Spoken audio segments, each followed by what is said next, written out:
Hi అండి, hello, నమస్తే, welcome back to our channel. నేను మీ సునీత. ఈరోజు రెసిపీ వచ్చేసి chicken gravy curry with chapati.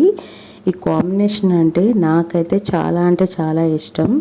మీలో ఎంతమందికి ఇష్టమో కూడా కామెంట్ చేసేయండి. అండ్ ప్రాసెస్లోకి వెళ్ళిపోతే చికెన్ గ్రేవీ కర్రీకి ముందుగా 1/2 kg చికెన్ తీసుకొని శుభ్రంగా క్లీన్ చేసి పెట్టుకొని అందులో పసుపు, ఉప్పు, కారం వేసి మంచిగా ముక్కలకు పట్టేలాగా కలిపి 1/2 అవర్ ముందు నానబెట్టుకోవాలి.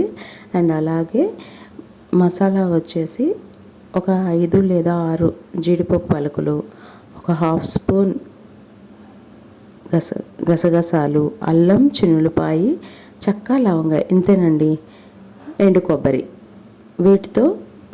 వీటన్నిటిని వేసి మెత్తగా మిక్సీ పట్టేసుకొని పెట్టుకోవాలి. అండ్ అలాగే ఒక మీడియం సైజు ఆనియన్ తీసుకొని 2 పచ్చిమిరపకాయలని ముక్కలుగా కట్ చేసి పెట్టుకుంటే కర్రీ అనేది చాలా సింపుల్ అండ్ ఈజీగా అయిపోతుంది. త్వరగా ప్రాసెస్లోకి వెళ్ళిపోతే ముందుగా ఒక కడాయి తీసుకొని కర్రీకి సరిపడా ఆయిల్ వేసుకొని ఆయిల్ హీట్ అయిన తర్వాత మనం ముందుగా ప్రిపేర్ చేసి పెట్టుకున్న ఆనియన్ అండ్ పచ్చిమిర్చి వేసి బాగా దోరగా వేయించుకోవాలి. ఆనియన్స్ త్వరగా వేగాలంటే అందరికీ తెలిసిందే, సాల్ట్ని యాడ్ చేసుకుంటే త్వరగా వేగిపోతాయి. అలాగే వేగిన తర్వాత పసుపును కూడా వేసి వేయించుకోవాలి. 2 minutes అట్లా వేగగానే మనం ముందుగా ప్రిపేర్ చేసి పెట్టుకున్న మసాలాను కూడా వేసి బాగా వేయించుకోవాలి.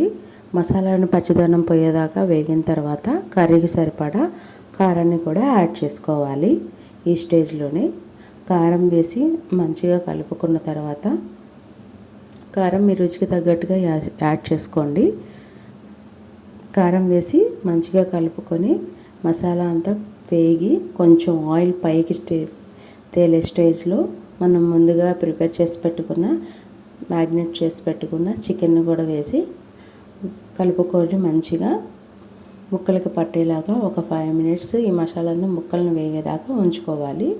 ముక్కలన్నీ బాగా కొంచెం మగ్గిన తర్వాత కర్రీకి సరిపడా వాటర్ని యాడ్ చేసుకొని కూరని బాగా ఉడికించుకోవాలి.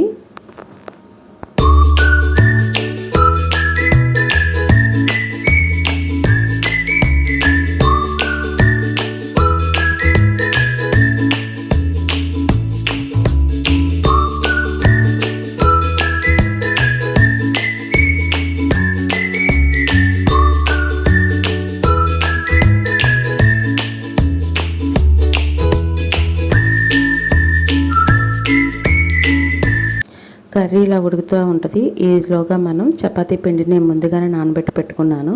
చపాతీ పిండిలో కొంచెం సాల్ట్ అండ్ వాటర్ యాడ్ చేసుకొని పిండిని కూడా ముందుగానే నానబెట్టి పెట్టుకున్నాను. చపాతీ పిండిని ఇలా ముందుగానే కలిపి నానబెట్టుకోవడం వల్ల చపాతీలు మంచిగా వస్తాయి. రుద్దుకోవడానికి కూడా కరెక్ట్గా రౌండ్ షేప్లోనే వస్తాయి.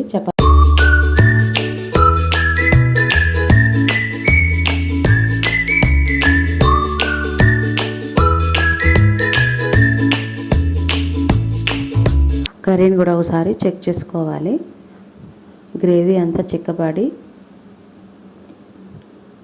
దగ్గర అవుతున్నప్పుడు ఒకసారి మళ్ళీ కర్రీని కలిపి మూతపెట్టి గ్రేవీ అనేది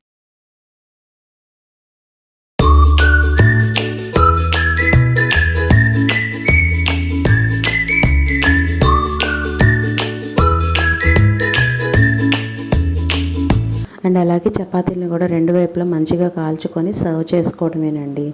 అంతే, సింపుల్ అండ్ ఈజీగా చాలా త్వరగా అయిపోతుంది. ఈ రెండిటి కాంబినేషన్ అంటే చాలా బాగుంటుంది.